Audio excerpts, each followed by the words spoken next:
आपने BJP versus Congress तो बहुत देखा होगा, लेकिन हाल ही में संसद के बाहर कांग्रेस वर्सेस एक्स कांग्रेस का ड्रामा भी देखने को मिला, जिसने देश भर में हंगामा मचा दिया है।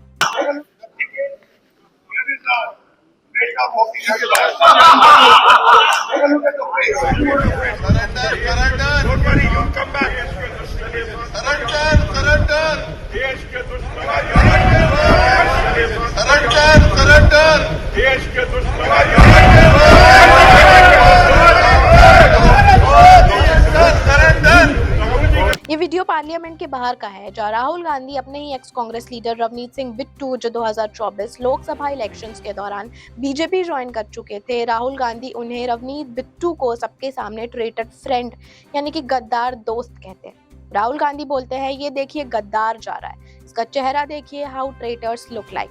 राहुल गांधी फिर हाथ बढ़ाकर कहते हैं, नमस्ते भाई मेरे गद्दार दोस्त, चिंता मत करो तुम वापस आ जाओगे। लेकिन रवनीत बिट्टू ने हाथ मिलाने से सीधा इनकार कर दिया और कहा, मैं देश के दुश्मन से हाथ नहीं मिलाता, और वो पार्लियामेंट के अंदर चले गए। यहीं से मामला और भी ज्यादा गंभीर हो जाता है। बिट्टू ने मीडिया को बताया, जब तक वो कांग्रेस में थे तब तक देशभक्त थे, और जैसे ही बीजेपी ज्वाइन करते हैं वैसे राहुल गांधी के लिए गद्दार बन जाते हैं। बिट्टू ने ऑपरेशन ब्लू स्टार और 1984 में हुए सिख रियॉट्स का जिक्र करते हुए कहा, गांधी परिवार ने हमेशा सिख्स और पंजाबीज के साथ अन्याय किया है, जबकि उनका परिवार शहीदी और कुर्बानी से जुड़ा रहा है। सबसे सीरियस एलिगेशन बिट्टू का कहना है कि राहुल गांधी ने पार्लियामेंट के अंदर भी उन्हें धमकाया, यहाँ तक कि मारपीट की तक कोशिश की, जिससे बाकी लीडर्स ने उन्हें रोका।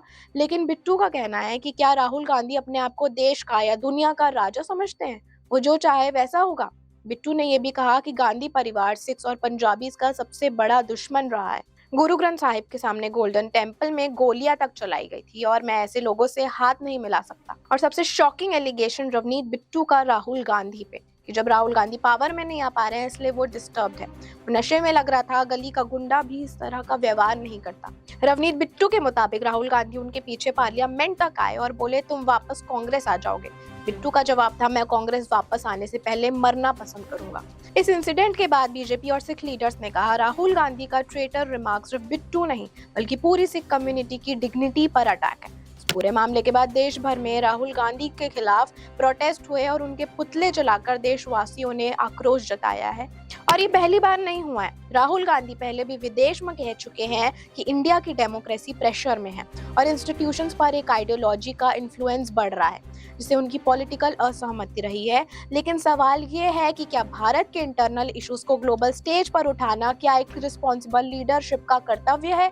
क्या एक लीडर ऑफ अपोजिशन का काम लेबल और पर्सनल अटैक से है, या देश के असल मुद्दों पे एक मैच्योर डिबेट या पार्टिसिपेशन से है, जो इनसे होती नहीं है? ये सिर्फ एक वर्बल क्लैश नहीं था, ये political immaturity, lack of dignity और कांग्रेस गांधी विचारधारा की तस्वीर है, जो आज भी सिख समुदाय के जज्बात और देश के सम्मान को बार बार चोट पहुंचा रहा है। आप क्या सोचते हैं? क्या ये रिस्पॉन्सिबल लीडरशिप है या सिर्फ एक परिवार की पॉलिटिक्स है? कमेंट करके जरूर बताइए। जय हिंद, जय भारत।